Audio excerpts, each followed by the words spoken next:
those guys generally aren't the best businessmen. It's just not possible at early stages to do everything. I pre-sold the concept before we'd actually made the product. I would say founders need to get out of their own echo chamber. And he looked at our product and just went, we have been trying to solve that problem for about 5 years.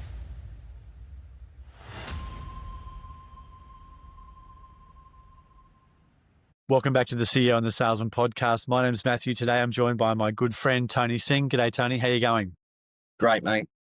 That's good to hear. Hey, look, just a quick intro. So Tony has grown and scaled a health tech business, sold that to a US company. He now helps businesses get themselves into a position to raise capital, and then he also helps them raise capital. So I've asked him to come onto the podcast today, and he's been a friend of mine for quite some time, and we've done business together. I've asked him to come on the podcast today because so many of my clients are right now trying to grow their business, get themselves sort of positioned to then present the best foot forward when it comes to raising capital, expanding into other markets, and really sort of taking on the world. So that's the context of today's conversation. So Tony, I just want to dive into it. Can you just give us, take us back to your business? What were the key things, the 2 or 3 things you did that allowed you to scale your health tech business, that allowed you to then sell it for pretty good money? Yeah, so I was lucky to have a business partner that was a medical doctor and experienced, in particular, a problem that was observant in many Australian hospitals. He was an anaesthetist, so the product worked around post-operative healthcare. I won't get into the details of the nuance of the product, but it served a deep purpose for doctors trying to treat patients coming out of a surgical operation.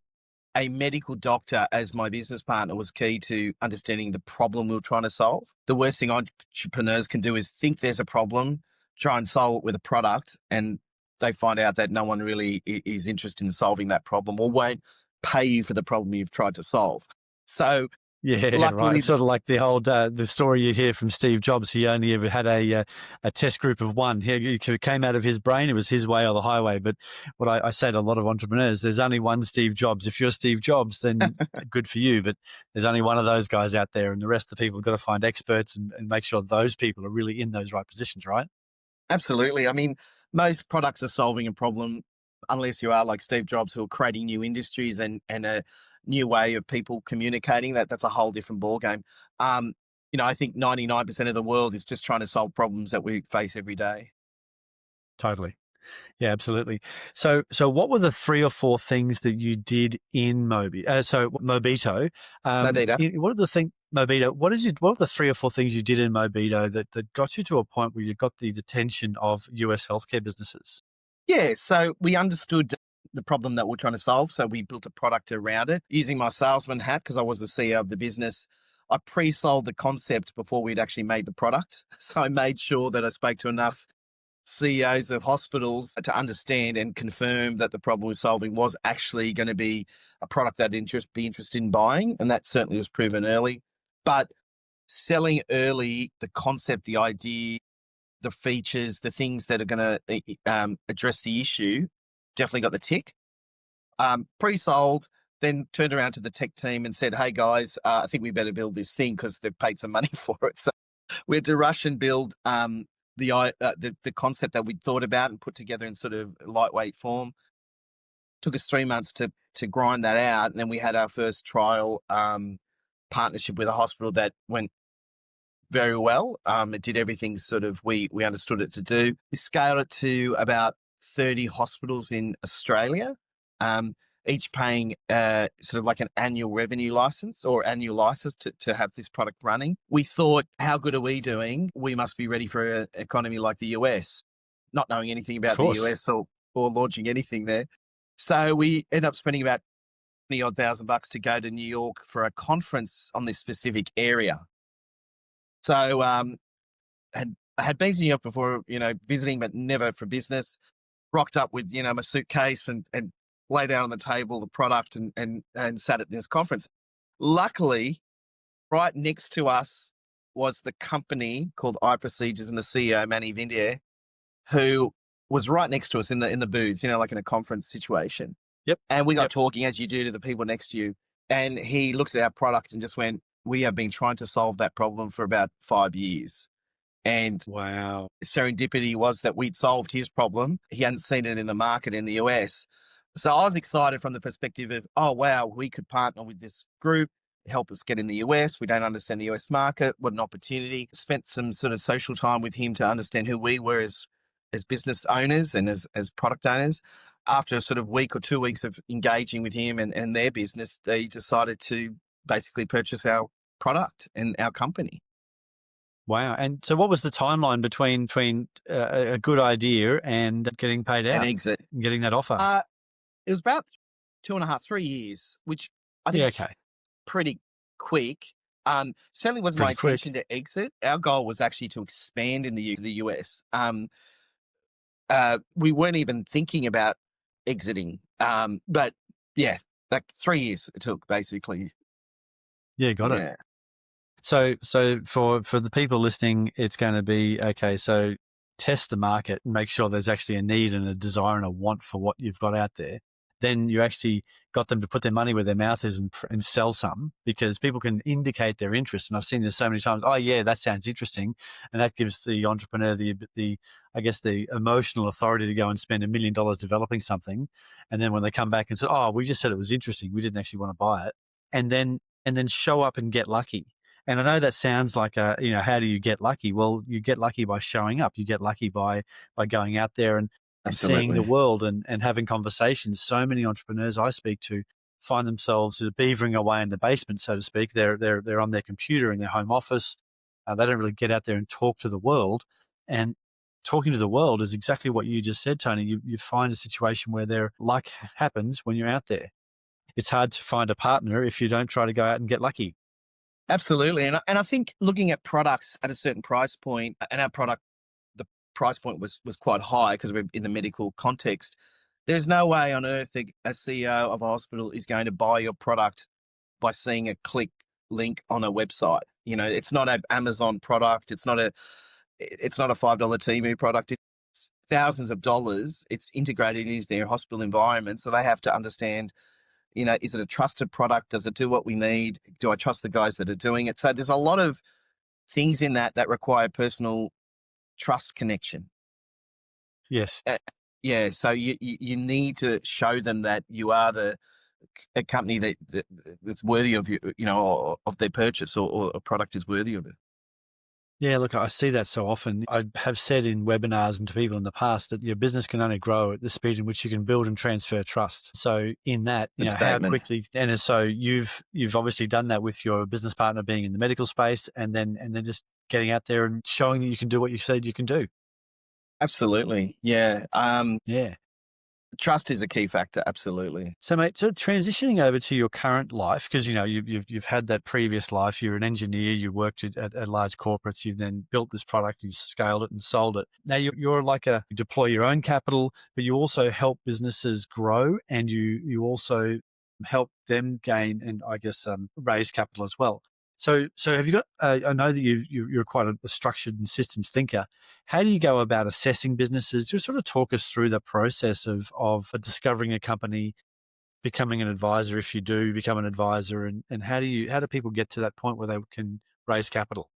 Yeah. Well, I call it the 3 Ps of any company that comes my way. And so the first P is people. So the founder, especially, and the team underneath them have to be backable. So they have to have some Yes. authority or understanding of the product they're building or the service they're building.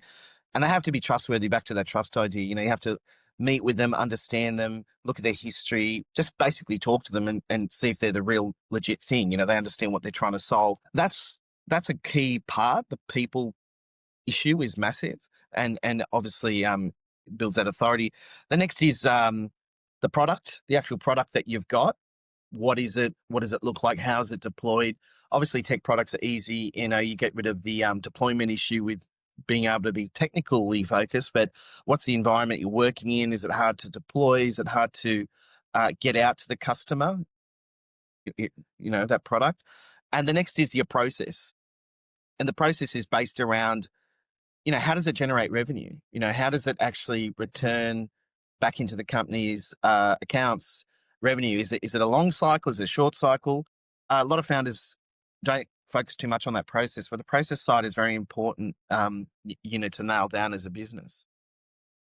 Yeah, and that's how we came across each other, as you wanted my help to help businesses that scale that sales and marketing function, that go-to-market function.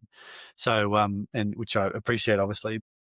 The what's the so you talked about people, and that's obviously really important. And product. When you said product, just want to talk a bit more about, do you have a particular focus on a particular industry? You've had your time in corporate, you've had your time in medical. Is there a particular space you typically like to play in?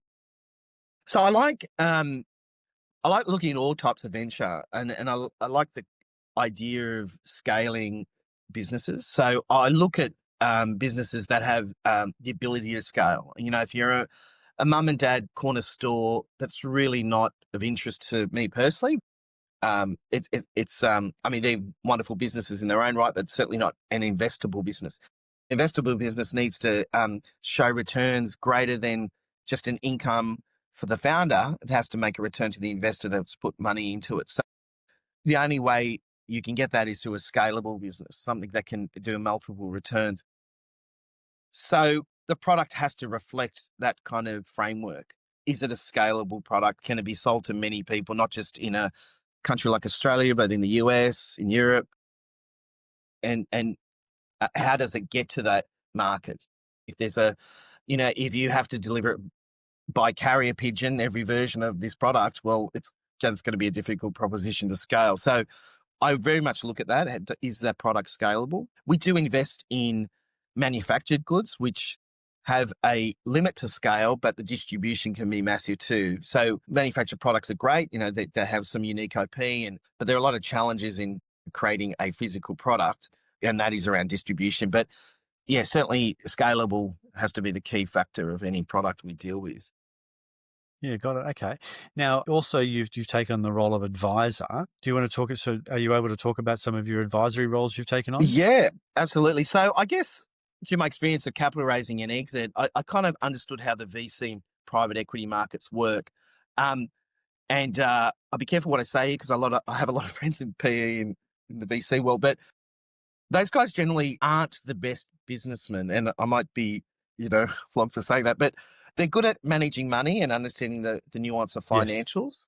But to understand how people work with the product, how products are made, they generally don't have a great understanding for it. So what I like to do in my advisory capacity is to bridge that gap between what the investor is expecting and wants and needs to what the founder expects, wants, and needs. So I'm the glue between these two worlds. Often one world is the engineering, product-focused world, and the other is the finance, legal side of the world. So I kind of sit in the middle of that and advise that process. Because I've been just talking about my background for a second. I have a legal and engineering background, which is two sides of the coin, really. Strange combinations to do, that's for sure. But it's helped me understand those two worlds and be a bit of a bridge between it all. So, what do you see as the mistake that most founders and entrepreneurs are making as they're trying to climb this ladder? What's the biggest mistake that they're making that you say, well, here you sort of pinpoint early days in your conversations with them? I would say founders need to get out of their own echo chamber thinking that their product is going to be a unicorn from day one and is going to change the world from day one. To get to that path is a massive journey. So you have to self-reflect and understand whether you're applying your own bias to your own product or service and whether you've tested that outside of your own echo chamber. So founders need to get out more. They need to test the market more. They need to talk to a lot more people to understand what they're building is actually, in fact, right for the market they're in. So it is really an important priority because everyone can think that their thing they've built is the best, but the market will soon tell you it is or isn't, right? Interesting. Okay. And so you also work with some universities. Can you talk about your work there? Yeah. So this opportunity came up a couple of years ago where I got to advise with the University of New South Wales on a funding model that allows us to spin out companies or products and ideas that are coming out of the university. Now, universities are great idea machines. They're probably not the best business making machines, but a lot of smart people with smart ideas trying to get to a commercialization point. We do that by connecting with SMEs, small to medium enterprises in the Australian context, to sort of scoop out that idea into a commercial capacity. We have some money to fund some of those activities that helps them move along. That's really exciting because some of the stuff coming out of university is very deep tech. So, we're talking about new energy systems, we're talking about quantum computing, new AI frameworks, all the things that often happen in a lab are being worked on, but how do we get that out of the lab and into the hands of the consumer or customer? That's what I'm doing. Are you able to talk about any of them specifically, or are you sort of under a bit of secrecy there?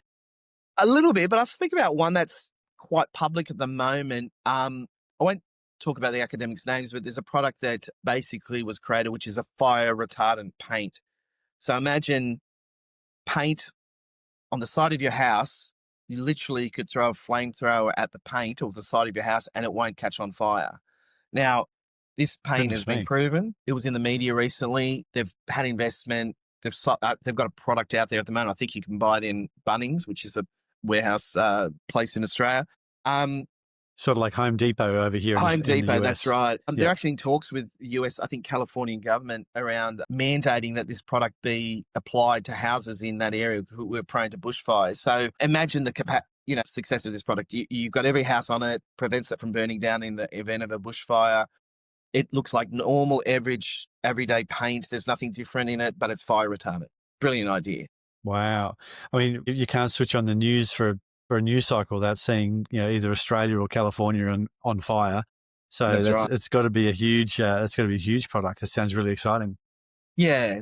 I mean, the founders spent overnight success, but took 20 years to build the product, right? That's the academics journey. And that's how it works in the academia space. And that's come out of the University of New South Wales, has it? Correct. Yep. It's actually, okay. It's come out. We're working directly with them on a few new products and markets. So that's really interesting to work with those guys there. Yeah. Okay. Very good. And so just so the people here who are listening, who have got tech businesses, they've got to a certain size, what would you say would be the most important thing for, because your journey and when we talk about startups, we're talking about validating the product, getting early sales and then getting lucky. But, what are the things that you see that if somebody comes along to you, they've got a couple of $1 million worth of revenue, they say, right, I've been doing this for many years. What do I do now? What are the things that you believe they should be typically focusing on?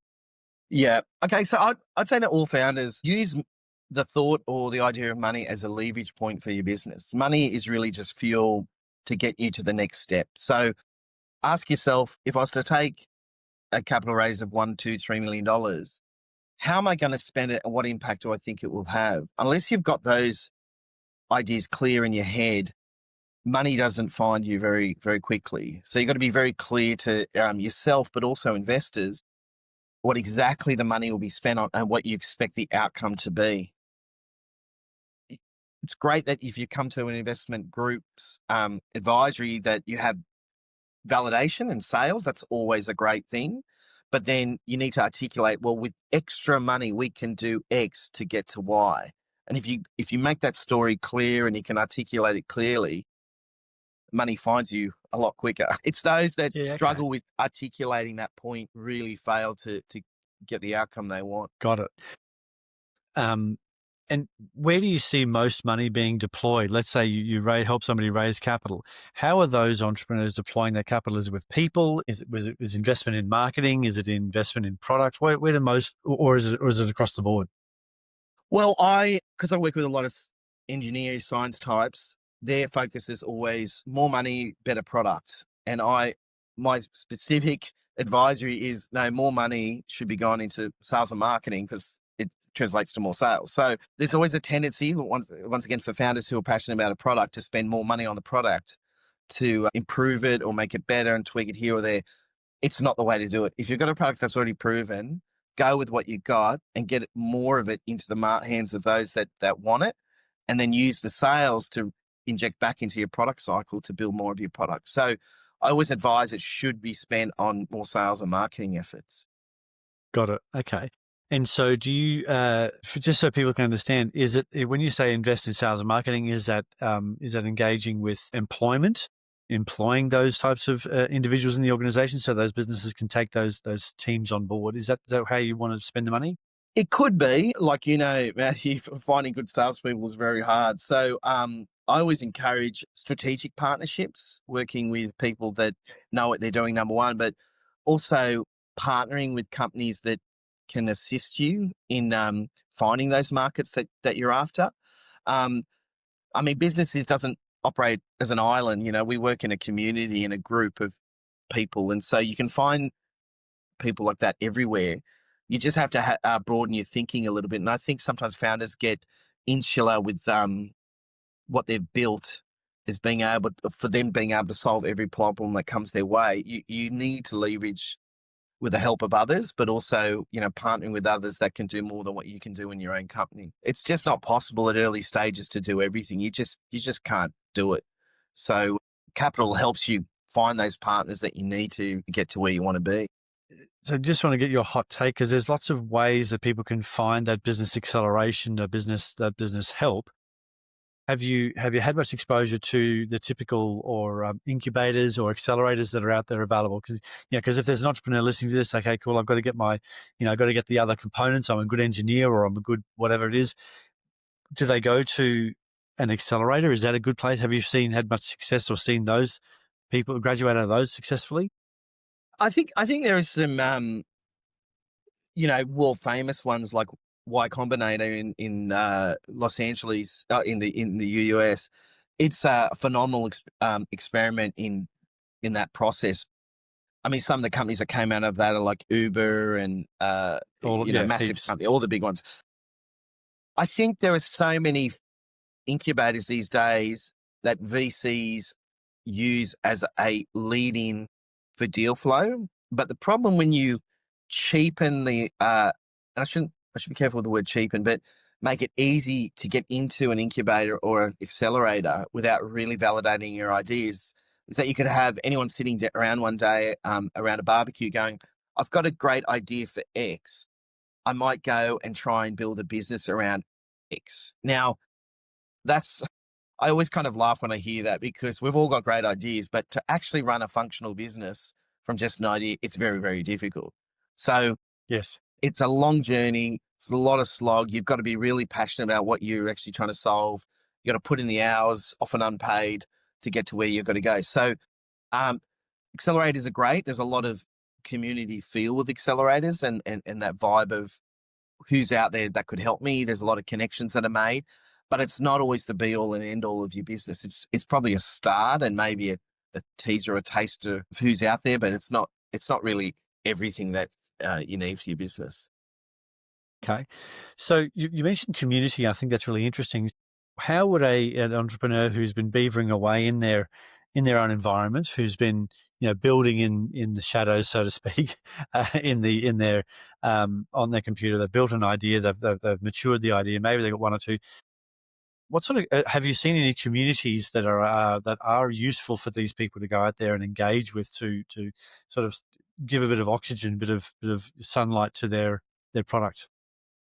Yeah, there are. I mean, the communities in every major capital city on earth, I think, have some kind of startup accelerator, incubator, pitch nights, things like that. I would encourage, if you just want to understand what your community looks like in your area, search on Eventbrite, any event going on, and just attend and just see who's there and get out of your skin a little bit, go and meet people, go and talk about it. And then you get a bit of a lay of the land of what the community looks like in your area. Now, of course, there's communities online and they're everywhere. Join those. Yes. But there's nothing better than, having a drink or something to eat with a person, looking them in the eye and talking through your issue or promoting your product. It's also good practice, right, to get in front of people and have a conversation. So I think new entrepreneurs should look at that as a bit of a test of how to pitch their products to random people. Yeah. Yeah, got it. Well, look, Tony, I've really enjoyed this conversation. Very succinct advice. Is there anything that that I should have asked, or things that you feel that are people who are looking to raise capital or to grow their business? What what haven't I asked you that I should have, and you need to, and you want to share with the nice people? Okay. So I would really understand the financial model of your business. So in the end of the day, if you're talking about capital, you're talking about money, right? And money has a kind of language about it, spreadsheets and P&Ls and how they operate, operating balances and revenue and EBITDA. All these words actually mean something to people who are deploying it. So you need to be able to speak their language in a large way and be able to articulate carefully in a financial way of how a return will be sought or will come about. Often new founders struggle because they are product focused and possibly engineering and science focused. So they struggle to find that gap between, well, how do we convert this energy, i.e. money, into increased capital for the investor and yourselves as a business? So understanding that financial language, I think, is key. And getting, solid plans of sales and marketing and how to generate more revenue right on the table is also key. I've always, I'm a salesperson, as the title of the podcast is, and as they say, whenever there's if all you have is a hammer, the whole world looks like a nail. And Yeah. I've only ever sold my way out of any problem. If more money can solve more problems, but of course, then there's a whole bunch of structures underneath that, and cost of sale and cost of acquisition and all those pieces that need to be learned. How would you a person who is product focused, engineering focused, to learn the language of money? Because it is a completely different language, as you said, EBITDA and all of those types of things. How would a person go about learning that so they can speak a language to the Tony Singhs of the world and the other people who are going to potentially deploy capital into their organization? Look, I think it's always great to get independent advice. If you rely on the people who are giving you the money to understand the language of the money they're giving you, that's a very challenging conversation. There's a huge conflict there.